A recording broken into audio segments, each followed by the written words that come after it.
Assalamualaikum warahmatullahi wabarakatuh. Kami dari kelompok 2 akan menjelaskan materi mengenai pembangkit listrik beserta komponen-komponennya. Perkenalkan, nama saya Auna Hubian. Nama saya Bayhaki Abimanyu Toro Putra. Nama saya Delinda Saputra. Nama saya Dita Tricaini. Nama saya Fadil Muhammad Putra Hidayat. Nama saya Faira. Nama saya Kawasan Malidaya. Nama saya Tegar Sakti Drawira. Yang pertama, pembangkit listrik tenaga air atau PLTA adalah sumber daya alam yang merupakan energi primer potensial untuk pusat listrik tenaga air. Dengan jumlah cukup besar di Indonesia, potensi tenaga air tersebut tersebar di seluruh Indonesia. Dengan pemanfaatan air sebagai energi primer, terjadi penghematan penggunaan bahan bakar. Pembangkit listrik tenaga uap dan PLTU uap yang terjadi dari hasil pemanasan boiler atau kettle uap pada pusat listrik tenaga uap atau PLTU digunakan untuk memutar turbin yang kemudian oleh generator diubah menjadi energi listrik. Energi primer yang digunakan oleh PLTU adalah bahan bakar yang dapat berwujud padat, cair, maupun gas. Batu bara adalah wujud padat bahan bakar dan minyak merupakan wujud cairnya. 3. Pembangkit listrik tenaga gas atau PLTG. Gas yang dihasilkan dalam ruang bakar pada pusat listrik tenaga gas PLTG akan menggerakkan turbin dan kemudian generator yang akan merubahnya menjadi energi listrik. Sama halnya dengan PLTU, bahan bakar PLTG bisa terwujud cair, BBM maupun gas alam. Penggunaan bahan bakar menentukan tingkat efisiensi pembakaran dan prosesnya. 4. Ada pembangkit listrik tenaga gas dan uap atau PLTGU. Pusat listrik tenaga gas dan uap atau PLTGU merupakan kombinasi antara PLTG dan PLTU.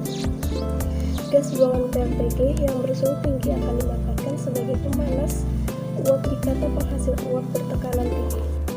Kapal uap PLTGU yang memanfaatkan gas buangan PLTG dikenal dengan sebutan Heat Recovery Steam Generator. Pembangkit listrik tenaga diesel atau PLTD berbahan bakar BBM atau solar. Biasanya yang digunakan untuk memenuhi kebutuhan listrik dalam jumlah kecil, terutama untuk daerah baru yang terpencil atau untuk listrik pedesaan. Pembangkit listrik tenaga ombak atau PLTO. Salah satu energi di laut adalah energi ombak yang merupakan sumber energi yang cukup besar. Ombak merupakan gerakan air laut yang turun atau naik. Ombak juga merupakan energi alternatif yang dibangkitkan melalui efek gerakan tekanan udara akibat fluktuasi pergerakan gelombang. PLTO di Indonesia belum ada yang dikomersilkan dan hanya lebih banyak dipakai untuk riset semata. A. Resistor. Resistor atau disebut juga dengan hambatan adalah komponen elektronika pasif yang berfungsi untuk menghambat dan mengatur arus listrik dalam suatu rangkaian elektronika. B. Kapasitor atau capasitor. Kapasitor atau disebut juga dengan kondensator adalah komponen elektronika pasif yang dapat menyimpan energi atau muatan listrik dalam sementara waktu. C. Induktor. Induktor atau disebut juga dengan koil kumparan adalah komponen elektronika pasif yang berfungsi sebagai pengatur frekuensi, filter, dan juga sebagai alat kopel penyambung. D. Diode atau diode.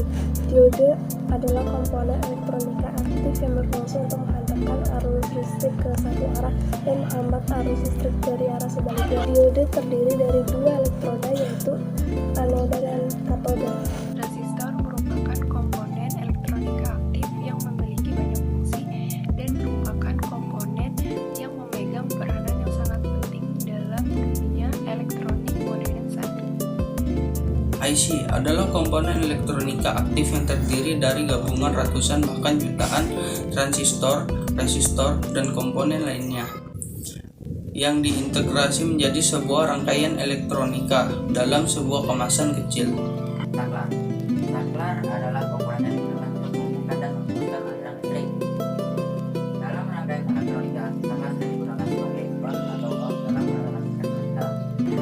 Terima kasih telah menyaksikan video kami.